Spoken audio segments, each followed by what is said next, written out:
beautiful, genuine, compassionate people were taken from this world for no reason. Tonight, I thought we would have the rest of our lives together. pain and heartache on display as victims' families react to admitted murderer Bryan Kohberger spending the rest of his life in prison. So while I'm disappointed the firing squad won't get to take their shots at you, you will finally get what you wanted, physical touch. Just probably not how you were expecting it. Idaho News 6 starts now. Good evening and thanks for joining us tonight on Idaho News 6. I'm executive reporter Karen Lair. Tonight, a story years in the making reaches its conclusion as Bryan Kohberger, the man who pleaded guilty to brutally murdering 4 University of Idaho students in their home in the middle of the night, prepares to begin his life behind bars. Our team spent the day at the Ada County Courthouse to bring us team coverage, and they're joining us in just a moment. Senior reporter Don Nelson and neighborhood reporter Riley Shoemaker. But first, brand new details released by police. Those newly released documents shed light on the brutality of the murders. And just to warn you, the details are very disturbing. Unsealed autopsy information reports Xana Kernodle died from a stab wound to a lung and 2 to her heart. She received more than 50 stab wounds during the murder, mostly defensive. Kaylee Gonsalves was stabbed more than 20 times and died from her injuries to her lung, liver, clavicle, blunt force injuries, and bleeding in her brain. Police say her face was so badly damaged she was unrecognizable. Madison Mogan was also stabbed in the lung and liver. Ethan Chapin also died from several stab wounds and severed arteries. Also released tonight, police interviews with people who interacted with Bryan Kohberger. Authorities interviewed fellow students, a stripper, and inmates who described him as being a bit awkward. An exotic dancer told investigators she thinks Kohberger visited her club before his arrest, and she said he was seated alone and was talking to himself during her onstage performance. She claims he said something about wanting to kill people, and when she asked him who, he reportedly replied, "Whoever I want." After his arrest, a fellow inmate described him as a weirdo. Another inmate said he was highly intelligent and polite and never mentioned the crimes which he was accused of during his time in jail. This case has captivated the attention of people all around the world, with hundreds of thousands of people weighing in on the investigation from the start in public groups on social media. Now, one of those members who started commenting right after the murders and went quiet after the suspect's arrest drew quite a bit of attention. Many in a Facebook group following the investigation became convinced the account under the name Papa Roger was Bryan Kohberger. And today, for the first time, investigators completely debunked that theory, saying definitively it was not him. Right. There was no connection. There wasn't at all. And we looked into every bit of it. We took a deep dive into it. We researched it. It wasn't him? It was not. It was not. Thank you. We can cut that off. It's an outcome years in the making. Bryan Kohberger sentenced to life in prison without the possibility of parole. I'm downtown Boise neighborhood reporter Riley Shoemaker, and the murder case that once gripped the nation is coming to a close, and the media circus is starting to pack up. But I was inside the courthouse on Wednesday as the emotional final chapter played out.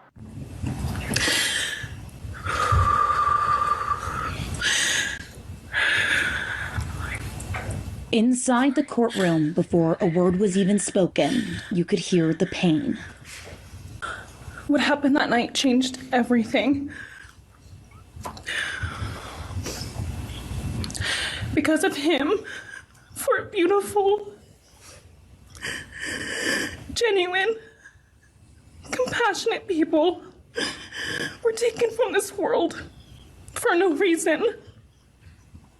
Dylan Mortensen, one of the 2 surviving roommates, began her statement in tears, hyperventilating as she faced the man now convicted of upending her world. For the first time since the attack, we heard words from both roommates, offering long-awaited answers. I had to sleep in my mom's bed because I was too terrified to close my eyes. Terrified that if I blinked, someone might be there. So much mystery surrounded that morning, many wondering why it took hours to call 911. I woke up around 7 with a terrible toothache, so I called my dad, who is a dentist. I was still out of it and still didn't know what happened. That was the worst day of my life. And I know it always will be. Bethany Funk's statement, read by a close friend, described her confusion that morning, her enduring guilt, and the relentless online harassment that followed. She also revealed the fear that has gripped her ever since. Then Mortensen took to the podium, her voice trembling as she shared the lasting trauma of what she survived. He took away who they were becoming and the futures they were going to have. But I'm still trying. And I'm not trying just for me. I'm trying for them, my friends. He will stay here, empty, forgotten, and powerless. As their words echoed through the courtroom, all eyes turned to Bryan Kohberger, sitting silently and stone-faced as the courtroom echoed with raw grief and anguish. Kohberger never offered an apology, an explanation, or little more than a glance towards the victims' families. Just feet behind him sat his mother and sister, both present for the sentencing. Neither addressed the court, and the defense declined to take questions, a stark contrast to the outpouring of emotion from the other side of the courtroom. And in a long-awaited news conference after the hearing, officials answered questions that have loomed since November 13th of 2022. Do you have a motive? We don't, to this date, found a single connection between him and any of the 4 victims or the 2 surviving roommates. Investigators also revealed that despite rigorous efforts, they never found the murder weapon, but they did seem to confirm that Kaylee Gonzalez was stabbed 34 times. They say they monitored Kohberger's jail calls, but found nothing of value. Investigators adding that his family never offered any evidence or tips for the investigation, and his demeanor when arrested, calm and relaxed. And if not for the knife sheath, they believe they still would have found him by tracking the white Elantra. In the end, prosecutors argued no words from Kohberger would offer clarity or truth. I don't believe that there's anything that would come out of his mouth that would be the truth. Judge Hibbler echoed that, sharply condemning Kohberger before locking him away for good. His grotesque acts of evil have buried and hidden anything that might have been good or intrinsically human about him. I remand the defendant to the custody of the Idaho State Board of Corrections for to be imprisoned in an appropriate facility and execution of the sentence where he will remain until he dies. You can find continued coverage on police reports and new evidence and the emotional family testimony on IdahoNews6.com. I'm downtown Boise neighborhood reporter Riley Shoemaker, Idaho News 6. For Idaho News 6, I'm senior reporter Don Nelson outside the Ada County Courthouse. Today was a day for the families of the victims to speak out and look Bryan Kohberger in the eye and tell him what they thought in and outside the courthouse. As the victims' families left the courthouse, they embraced, as almost to say, it's over. This way, his fate is sealed. Society is protected, and we can move on with our lives and attempt to recover. The families took turns addressing the throngs of media waiting for them outside. Steve Gonzalez explained why he moved the podium inside the courtroom so he could face his daughter's killer. I wanted to let him know that I was directing everything towards him, and his days of being protected are coming to an end. I remember reading it saying, "Do not move." So I was like, well, I'm moving this. I just kind of made that decision right then and there. So, I want to make it as difficult as possible. I knew my daughter was going to do a speech, and I'd heard it, and I was like, he's going to hate this. He's going to hate this next set of people that are going to come forward and really rip into him and really expose him for what kind of a piece of trash he was. In the courtroom, Kaylee's older sister, Olivia, followed with stinging words pointed at the convicted killer. I'm not here today to speak in grief. I'm here to speak in truth. Because the truth is, my sister Kaylee and her best friend Maddie were not yours to take. They were not yours to study, to stalk, or to silence. They were 2 pieces of a whole, the perfect yin and yang. They are everything that you could never be. This is probably going to bother everybody, but Bryan, I'm here today to tell you I have forgiven you because I no longer could live with that hate in my heart. And for me to become a better person, I have forgiven you. And anytime you want to talk and tell me what happened, get my number. I'm here. no judgment, because I do have answers or questions that I want you to answer. As Steve Gonzalez walked away, I asked him this. Was this the hardest thing you've ever had to do in your life today? The words that came out of your mouth, looking him, a cold killer in his eyes? Yeah, it was my whole family, to have my whole family be put into a position where you're vulnerable in there, and you're facing the killer that killed your own family. So it was tough. It was hard, but we knew it had to be said. We knew we couldn't make it easy for this person. We got to make these things tougher and hold people accountable, and that was our goal. Reporting from outside the Ada County Courthouse in downtown Boise, I'm senior reporter Don Nelson, Idaho News 6. After hours of emotional testimony, the convicted killer uttering just a few brief words. All right, Mr. Koberger, you have an opportunity to make a statement if you wish to. I take it you are declining. I respectfully decline. Koberger's defense team also providing no evidence at the sentencing.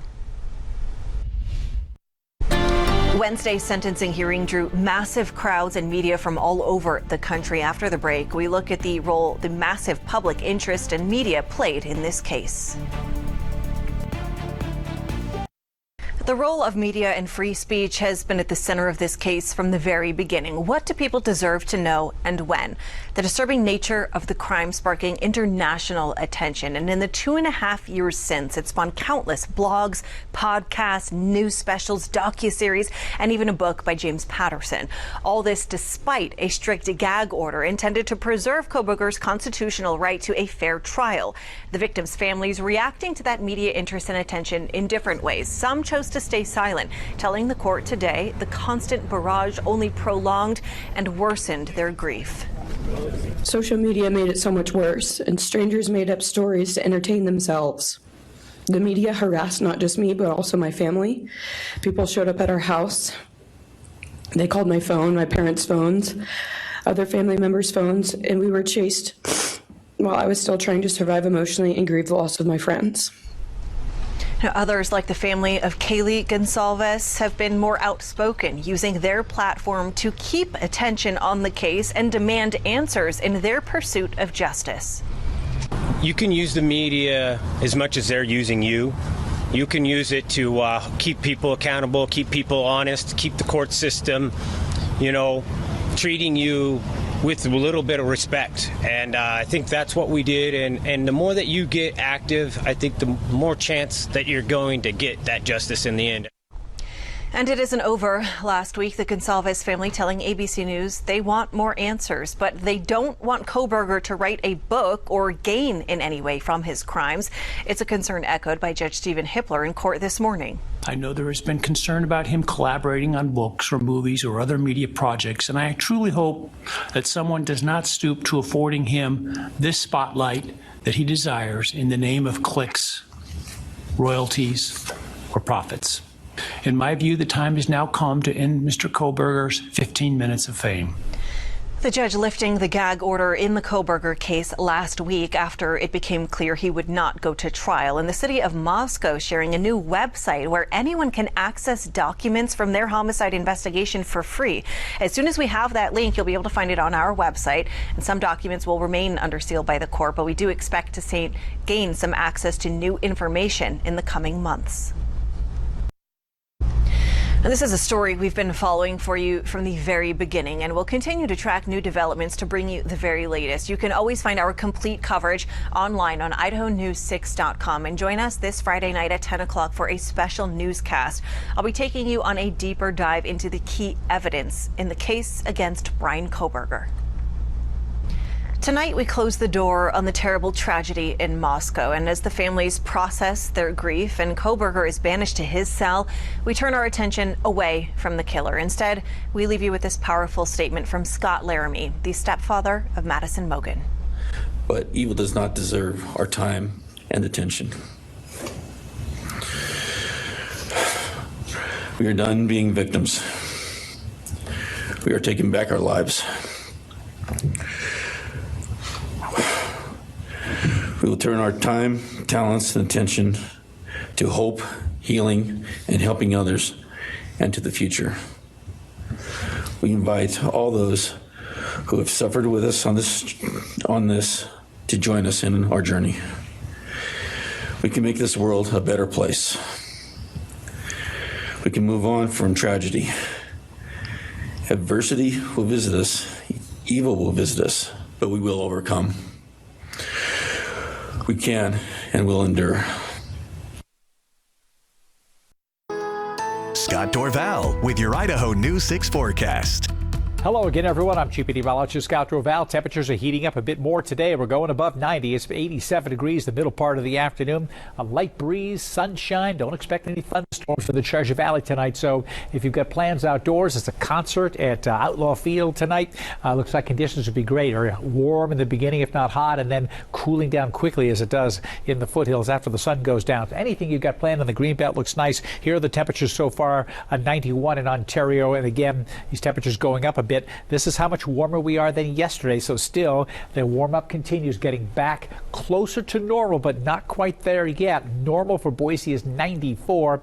We're running just a couple of degrees shy of that. The cooler weather that we had is just shrinking and retreating back into Canada, and warmer temperatures are not really surging on in. There's some cool weather down to the south and west, and so we're heating up, but it's not all that dramatic, and there's not a lot of moisture, at least for today. The real heat, you see the west, the light orange, even in Phoenix, it's 97, but it feels like 115 in New Orleans. That is absolutely unheard of. You don't even want to be outside in that. It is dangerous heat. Anywhere you see in the white here, it feels like 111 in Nashville. It feels like 109 degrees right now, that heat index in Chicago, Illinois. This is deadly heat that is occurring here. Heat waves are the biggest weather-related killer.